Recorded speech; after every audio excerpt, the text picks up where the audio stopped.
Mic check 1 2. Mic check 1 2. JP 730 Sports. Been a minute. Been a while. I'm not gonna get into it. Life happens. I ain't have time to make shit.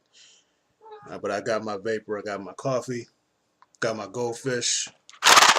All right, so we can talk a little wildcard football. First off, all the games were horrible. Nothing competitive here, which is strange for wildcard weekend. Usually, you get a bunch of teams that crept their way into the playoffs, and you usually get some good games here. Not this year. This was all pretty bad. But, still we got to talk about it, but we ain't going to spend too much time on it. First off, Raiders and Texans. Osweiler looked decent against a pretty bad defense or a bad secondary. Raiders defense has been struggling all year. They've been carried by their offense. You lose Carr. You lose McGowan or McGlock, whatever the second quarterback was, and the backup guy. So you're running a rookie out there, and he looked like a rookie against one of the better defenses in football. He just got destroyed. It is what it is. And I don't know why anybody would think anything different. You can't make your second NFL start in the playoffs and go against the top-notch defense like the Houston Texans with the experience they have on the field and the coordinators and all the people that they have over there that makes that defense good without J.J. Watt, but they didn't need him. And you can't expect him to be productive or even look decent. So this game pretty much ended how you thought it would end. Now let's not start congratulating and praising the Houston Texans just yet, because I don't care what you say, the offense still looks horrible. Osweiler looked decent, started feeling himself a little bit, dancing around. Homie, you were just benched 2 weeks ago, so let's keep that in mind. And now you punched your ticket to go to New England, Foxborough, where you'll get destroyed. Already a 13-point underdog.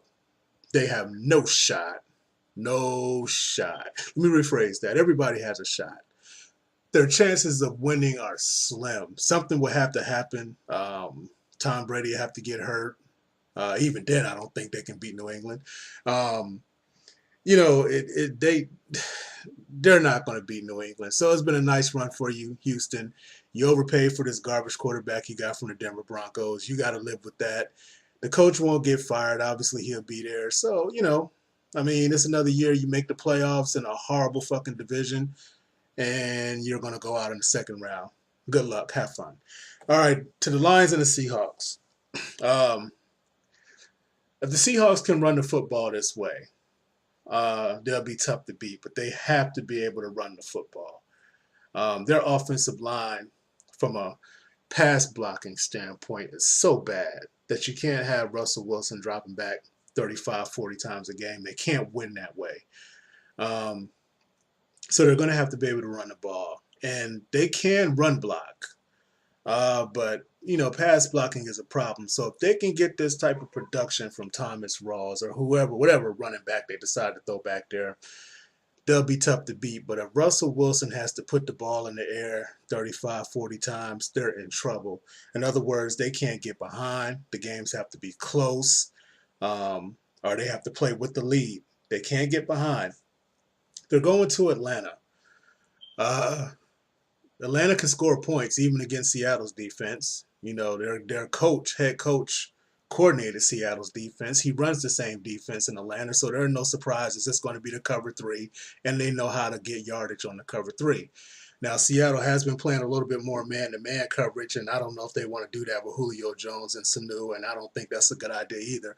They might mix it up, but I don't anticipate Atlanta struggling to score unless they just flat out choke, which they are capable of doing. We've seen them do it before.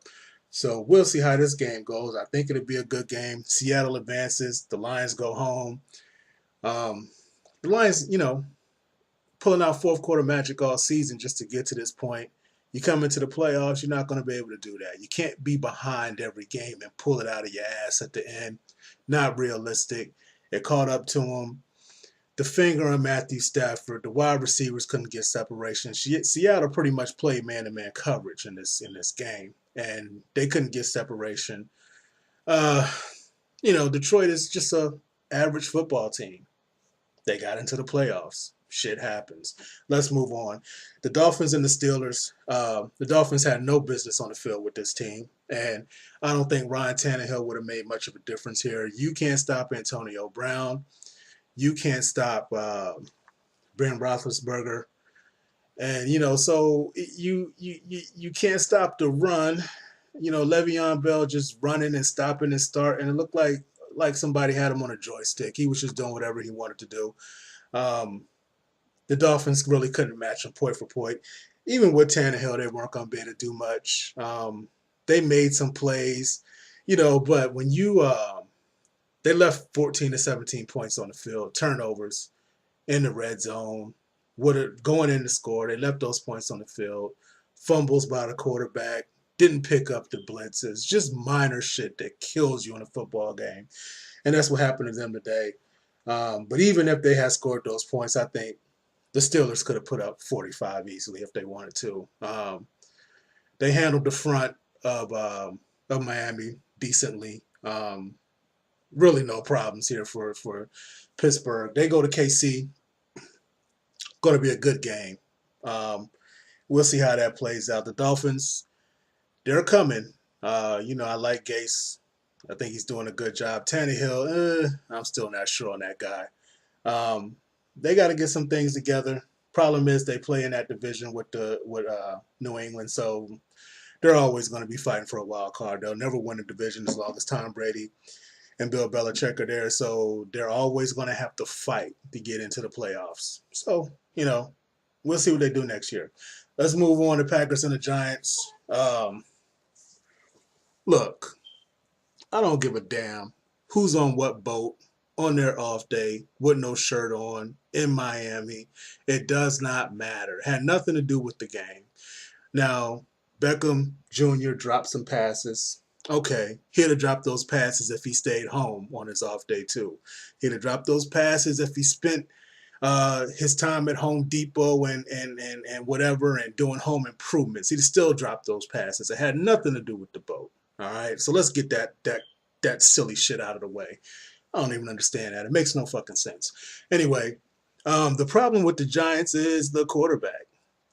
He's been horrible all year. Floating balls, passes with no zip, no accuracy, can't get it more than 10 yards down the field. Yeah, the problem is the quarterback. Now, everybody wants to talk about how the offense struggled, but nobody, as far as your national broadcasts, will say that Eli was horrible all year because he was. He was horrible. That's why the offense sucked all season, because Eli was horrible. Eli being horrible, they struggled to score 20 points. I think they only scored 30 points one time this season. They've struggled all year offensively. The defense is damn good, but you run into Aaron Rodgers, and Aaron Rodgers is a magician, and he's got them going, and it's basically a lot of improv. He holds the ball, and wait for somebody to get open, and he pulls it out of his ass. Now, is he going to be able to do that all the way through the playoffs into the Super Bowl? Who knows? Usually that shit will catch up to you. They go to Dallas. Good game. Good game. Dallas better have their defense ready to go, because you're going to have to chase around Green Bay's receivers and chase around Aaron Rodgers, and he's going to extend plays, and you can't slip, and you can't let people run free. I mean, he had one play today where he held the ball for 9 seconds for a touchdown pass. That's the type of game they're playing in Green Bay. So Dallas has got to be ready. Hopefully they'll be able to run the ball, keep it out of the hands of Aaron Rodgers, and they have a shot to win the game. We'll see. I kind of like that Dallas team, and it hurts me to say that because I'm a 49ers fan and we hate Dallas, but I like the way the team is put together. I still think they struggle defensively, and if they come against the right team, they're going to be in trouble. They're going to have to win a shootout at some point in these playoffs, and because you got teams left that can score the football. You got Green Bay. If Atlanta gets past Seattle, you got to play Atlanta. You need 35 points against Green Bay and Atlanta. You're just going to have that just to start. So we'll see what they can do, if they're going to be able to run the ball and keep it out of the opposing offense's hands and hopefully get a win. We'll see how it goes. But as far as wild card weekend went, yeah, bad games, bad games, bad games. And hopefully the divisional round is much better. Like I said, we got Seattle at Atlanta, 4:35 p.m. Texas at Patriots, 8:15 p.m. on a Saturday. Steelers at Chiefs on Sunday, 1:05. Packers at Cowboys Sunday, 4:40 p.m.